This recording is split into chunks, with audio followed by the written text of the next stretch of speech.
بسم اللہ الرحمن الرحیم اللہم صلی وسلم علی سیدنا و حبیبنا و مولانا محمد وعلی آل سیدنا و حبیبنا و مولانا محمد وبارک وسلم وسلی علیہ۔ محترم سامعین، آج خلاصۃ القرآن میں ہم پارہ نمبر 3 کا مطالعہ کریں گے۔ اس کا خلاصہ آپ کے سامنے بیان کیا جائے گا۔ پارہ نمبر 3 کے ابتدائی حصے میں آپ سورہ بقرہ کو ملاحظہ کریں گے اور اس کے بعد اس کے آخری حصہ میں آپ سورہ عمران کا مطالعہ کریں، آل عمران کا مطالعہ کریں گے۔ اس عبارے کی ابتدا تلک الرسل فضلنا بعضهم علی بعض کے الفاظ سے ہوتی ہے، یعنی اللہ رب العزت نے ارشاد فرمایا کہ ہم نے بعض رسولوں کو بعض رسولوں پر فضیلت عطا فرمائی۔ یہاں پہ جو بات سمجھنے کی ہے وہ یہ ہے کہ جہاں تک نفس رسالت کی بات ہے تو تمام رسول نفس رسالت میں اور تمام انبیاء نفس نبوت میں برابر ہیں، لیکن فضائل و کمالات اور معجزات کے اعتبار سے اللہ رب العزت نے بعض انبیاء کو بعضوں پر فضیلت عطا فرمائی، اور ہمارے نبی کریم علیہ الصلوۃ والسلام کو تمام انبیاء پر برتری نصیب فرمائی۔ اس کے بعد آپ دیکھیں گے کہ اس سے اگلے رکوع میں اللہ لا الہ الا هو الحی القیوم کے الفاظ سے آیت الکرسی کی ابتدا بھی ہوتی ہے۔ آیت الکرسی کے حوالے سے نبی کریم علیہ الصلوۃ والسلام کا ارشاد کرامی ہے کہ آپ علیہ الصلوۃ والسلام نے ارشاد فرمایا کہ قرآن کی سب سے عظیم الشان آیت آیت الکرسی ہے۔ اسی طرح احادیث میں اس کے بڑے فضائل مذکور ہوئے ہیں، اور آپ صلی اللہ علیہ وسلم نے فرمایا کہ جو شخص ہر فرض نماز کے بعد آیت الکرسی پڑھتا ہے، اس کے فوت ہونے کے بعد جنت میں داخل ہونے سے اسے کوئی روک نہیں سکتا۔ اس کے بعد سامعین کرام، آپ اگلے ہی رکوع میں حضرت ابراہیم علیہ السلام کا جو مکالمہ ہے اس کا آپ مطالعہ کر سکتے ہیں۔ حضرت ابراہیم علیہ السلام نے نمرود کے ساتھ ایک مکالمہ کیا تھا۔ نمرود ایک بادشاہ تھا اور وہ اس نے خدائی دعویٰ بھی کیا تھا، اپنے آپ کو خدا کہتا تھا۔ اس کو یہاں پہ نقل کیا گیا، حضرت ابراہیم علیہ السلام نے اپنے دلائل سے اس کو خاموش کر دیا۔ ان دلائل میں سے ایک دلیل یہ تھی کہ فَإِنَّ اللَّهَ يَأْتِي بِالشَّمْسِ مِنَ الْمَشْرِقِ فَأْتِ بِهَا مِنَ الْمَغْرِبِ کہ اللہ تعالیٰ کی ذات تو وہ ہے کہ جو سورج کو مشرق سے نکالتی ہے۔ اگر تو اپنے آپ کو رب کہتے تو فَأْتِ بِهَا مِنَ الْمَغْرِبِ تو مغرب سے نکال کر کے لے آ۔ فَبُهِتَ الَّذِي كَفَرَ تو قرآن مجید نے کہا کہ اس کافر کے ہوش اڑ گئے۔ اس کے بعد یہاں پہ ایک اور واقعہ بھی نقل کیا گیا، اس واقعے کے حوالے سے مفسرین میں اختلاف پایا جاتا ہے، اور یہ بات واضح نہیں ہے کہ یہ واقعہ حضرت عزیر علیہ السلام کے بارے میں ہے یا کسی اور کے بارے میں ہے۔ بہرحال اس واقعے کو قرآن مجید نے جو بیان کیا اس کا مقصد یہ تھا کہ اللہ تعالیٰ اپنی قدرت دکھانا چاہ رہا تھا، کہ اللہ تعالیٰ نے اپنی قدرت کاملہ کا مشاہدہ کرانے کے لیے انہیں موت کی نیند سلا دیا، اور اس حالت میں پورے 100 سال گزر گئے۔ اس کے بعد انہیں زندہ کیا گیا، ان سے پوچھا گیا کہ آپ کتنی مدت اس حالت میں رہے، تو انہوں نے جواب دیا کہ ایک دن یا اس کا کچھ حصہ۔ انہیں بتایا گیا کہ نہیں، آپ تو پوری 1 صدی یہیں رہے، اور دیکھیے کہ اللہ کی قدرت کیسی ہے کہ آپ کا کھانا جو عام طور پر چند گھنٹے گزر جانے کے بعد بدبودار ہو جاتا ہے، یوں کا توں ہے، اور گدھے کا گوشت پوست گل سڑ گیا ہے۔ ابھی آپ دیکھیں کہ کس طریقے سے آنے واحد میں یہ گوشت پوست اس گدھے کا گوشت پوست واپس جڑ جائے گا، اور یہ ڈھانچہ آپ کو کھڑا ہوتا ہوا نظر آئے گا، اور پھر انہوں نے اپنی ہی آنکھوں سے اس کا مشاہدہ کیا۔ اس کے بعد اگلے رکوع میں آپ دیکھیں گے کہ اللہ رب العزت نے ایک خوبصورت اور دلکش انداز میں انفاق فی سبیل اللہ، یعنی اللہ تعالیٰ کی راہ میں خرچ کرنے کی مثال بیان فرمائی، اور کہا کہ اس کی مثال ایسے ہے جیسے ایک دانہ جو ڈالا جاتا ہے زمین کے اندر، پھر کیا ہوتا ہے، اس سے اگتی ہیں 7 بالیں، اور ہر بال میں 100 دانہ ہوتا ہے۔ یعنی مطلب کیا ہوا کہ آپ ایک دانہ زمین کے اندر ڈالتے ہیں، اللہ تعالیٰ 700 گنا دانے آپ کو واپس لوٹاتا ہے۔ تو اسی طرح جب آپ اللہ کی راہ میں خرچ کریں گے تو اللہ تعالیٰ آپ کو 700 گنا عطا فرمائے گا۔ اور پھر ایسے لوگوں کی مذمت بھی کی کہ جو ریاکاری کے لیے کرتے ہیں، ان کی مثال دیتے ہوئے اللہ تعالیٰ نے یہ بیان کیا کہ ان کی مثال تو ایسی ہے جیسے کوئی چکنی چٹان ہو، یعنی ایسی چٹان کہ جس پر کوئی چیز ٹھہر نہ سکتی ہو،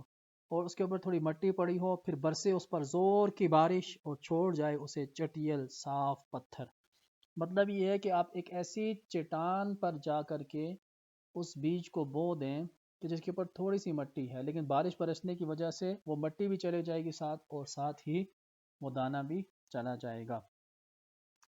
اس کے بعد آپ دیکھیں گے کہ اللہ رب العزت نے یہاں پہ ربا سے مراد یعنی کہ سود کی مذمت یہاں پہ بیان کی ہے، اور اللہ تعالیٰ نے یہ بھی ارشاد فرمایا کہ یمحق اللہ ربا ویربی الصدقات، کہ اللہ تعالیٰ جو ہے وہ ربا کو ختم کرنا چاہتا ہے، مٹانا چاہتا ہے، اور صدقات کو زیادہ کرنا چاہتا ہے، بڑھانا چاہتا ہے۔ اور یہ بھی بات میں آپ کو بتاتا چلوں کہ ربا کے حوالے سے، سود کے حوالے سے، کہ سود کے اخلاقی، معاشرتی اور اقتصادی ناقابل تلافی نقصانات کے باعث اس کی حرمت اتنی شدید پیرائے میں بیان کی گئی ہے کہ جس کی مثال نہیں ہے۔ یعنی کہ اللہ تعالیٰ نے سود لینے کی جو جرت کرتا ہے اس کے خلاف اللہ تعالیٰ نے اس کے بارے میں اللہ تعالیٰ نے فرمایا کہ وہ اللہ اور اس کے رسول کے ساتھ اعلان جنگ کر رہا ہے۔ اس کے بعد آپ دیکھیں گے کہ اللہ رب العزت نے یا ایھا الذین آمنوا اذا تداینتم بدین، جو سورہ بقرہ کی یہ آیت ہے، یہ سب سے طویل ترین آیت بھی ہے قرآن مجید کی۔ اس کے اندر لین دین کے جو معاملات ہیں ان کے حوالے سے احکامات بیان کیے گئے۔ مختصراً میں ایک دو باتیں آپ کے سامنے عرض کرنا چاہوں گا کہ اللہ رب العزت نے یہاں پہ ارشاد فرمایا کہ جب تم کسی کے ساتھ ادھار کرو، ایک تو یہ ہے کہ اس کو لکھ لیا کرو، دوسری بات یہ ہے کہ آپ اس کی جو میعاد ہے اس کو مقرر کیا کرو۔ ایسا نہیں ہے کہ بس مطلب وہ دن آپ کو مقرر کرنے چاہیے کہ ہم نے کتنے دنوں کے لیے یہ لین دین کیا ہے۔ اور اس کے بعد آپ دیکھیں گے کہ ایک دعا کا ذکر ہے، ربنا لا تحملنا وربنا ولا تحملنا ما لا طاقت لنا به واعف عنا واغفر لنا وارحمنا انت مولانا فانصرنا على القوم الكافرین۔ یہ سورہ بقرہ کی آخری آیات ہیں جن کے بارے میں نبی کریم علیہ الصلوۃ والسلام نے ارشاد فرمایا تھا کہ سورہ بقرہ کی یہ آخری آیتیں مجھے عرش عظیم کے نیچے جو خزانہ ہے اس سے عطا فرمائی گئی ہیں۔ اس کے بعد سورہ آل عمران کا مختصر سا تعارف اور اس کی مختصر سا خلاصہ میں آپ کو بیان کر دوں کہ سورہ آل عمران تمام علماء کے نزدیک یہ مدینہ منورہ میں نازل ہوئی اور اس کے 20 رکوع ہیں۔ اس کے اندر آپ کیا چیزیں پڑھیں گے؟ ان میں سب سے پہلے واقعہ تو حضرت مریم کے حوالے سے ہے کہ حضرت مریم جو ہے وہ حضرت عمران کی بیٹی تھی، اور ان کی والدہ نے ان کی پیدائش سے پہلے یہ دعا کی تھی، اللہ اگر تو نے مجھے اولاد نصیب کی تو اس کو میں آپ کی راہ میں بھیج دوں گی۔ لیکن اللہ تعالیٰ کی طرف سے یہ بیٹی نصیب ہوئی ان کو۔ پھر حضرت زکریا جو نبی تھے ان کی ذمہ داری لگائی گئی کہ آپ ان کی کفالت کریں گے۔ حضرت زکریا نے جب حضرت مریم کی کفالت شروع کی تو حضرت مریم کو انہوں نے چھوٹی سی عمر میں اتنا عبادت گزار دیکھا، اور دیکھا کہ ان کے پاس طرح طرح کے پھل موجود ہوتے ہیں، تو انہوں نے حضرت مریم سے پوچھا کہ مریم تمہارے پاس یہ پھل کہاں سے آتے ہیں؟ تو انہوں نے کہا مجھے اللہ تعالیٰ دیتا ہے۔ اس وقت ان کے اندر یہ شوق اور ذوق پیدا ہوا کہ اللہ تعالیٰ مجھے بھی اولاد نصیب فرما دے۔ حالانکہ اس وقت حضرت زکریا رضی اللہ تعالیٰ، حضرت زکریا علیہ السلام جو ہیں ان کی عمر 100 سال سے زیادہ تھی، اور ان کی جو زوجہ محترمہ تھیں وہ بھی بہت بزرگ ہو چکی تھیں، اور ایسا ممکن نہیں تھا، یعنی ظاہری قرائن اس چیز پر دلالت نہیں کر رہے تھے کہ ان کی اولاد ہو سکے گی، لیکن اللہ تعالیٰ نے ان کو اولاد سے نوازا، اور اللہ تعالیٰ نے جب ان کو اولاد سے نوازا تو ان کی خوبیاں بھی بیان کی کہ ان کو ہم نبوت بھی عطا کریں گے، اور ان کے اندر اللہ تعالیٰ نے یہ خاصیات رکھی ہیں۔ یہ تمام چیزیں ان کو بیان کر دی گئی۔ پھر حضرت عیسیٰ علیہ السلام کی پیدائش کا تذکرہ یہاں پہ ہوتا ہے کہ حضرت عیسیٰ علیہ السلام جو ہیں وہ بغیر باپ کے حضرت مریم سے پیدا ہوئے، اور پھر پیدائش کے بعد انہوں نے گواہی بھی دی،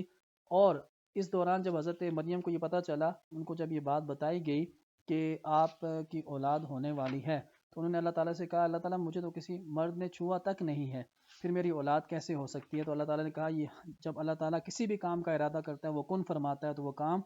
ہو جاتا ہے۔ اور اللہ تعالیٰ نے یہ بھی فرمایا تھا وَيُكَلِّمُ النَّاسَ فِي الْمَهْدِ وَكَهْلًا وَمِنَ الصَّالِحِينَ، وہ گفتگو کرے گا لوگوں کے ساتھ گہوارے میں اور پکی عمر میں بھی، اور نیکوکاروں میں سے ہوگا۔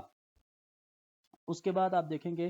اس سپارے کے آخر میں کہ حضرت عیسیٰ علیہ السلام کو کس طرح اٹھا لیا گیا، اس کے حوالے سے اللہ تعالیٰ نے فرمایا کہ ہم نے عیسیٰ علیہ السلام کو اذ قال اللہ یا عیسیٰ انی متوفیک ورافعک الی ومطہرک من الذین کفروا، کہ یاد کرو فرمایا اللہ نے کہ اے عیسیٰ یقیناً میں پوری عمر تک پہنچاؤں گا تمہیں، اور اٹھانے والا ہوں تمہیں اپنی طرف، اور پاک کرنے والا ہوں۔ تو سامعین کرام، ہمارا یہ عقیدہ ہے کہ حضرت عیسیٰ علیہ السلام کو اللہ تعالیٰ واپس اس دنیا میں بھیجیں گے، اور وہ اپنی طبی موت کے ساتھ واپس دنیا سے رخصت ہوں گے۔ اس وقت اللہ تعالیٰ نے ان کو واپس اپنے پاس بلا لیا تھا۔ تو سامعین کرام، یہ مختصر تشریح آپ کے سامنے بیان کی، امید کرتا ہوں کہ آپ کو اس سے استفادہ ہوگا۔ اب اجازت چاہتا ہوں، السلام علیکم ورحمۃ اللہ وبرکاتہ۔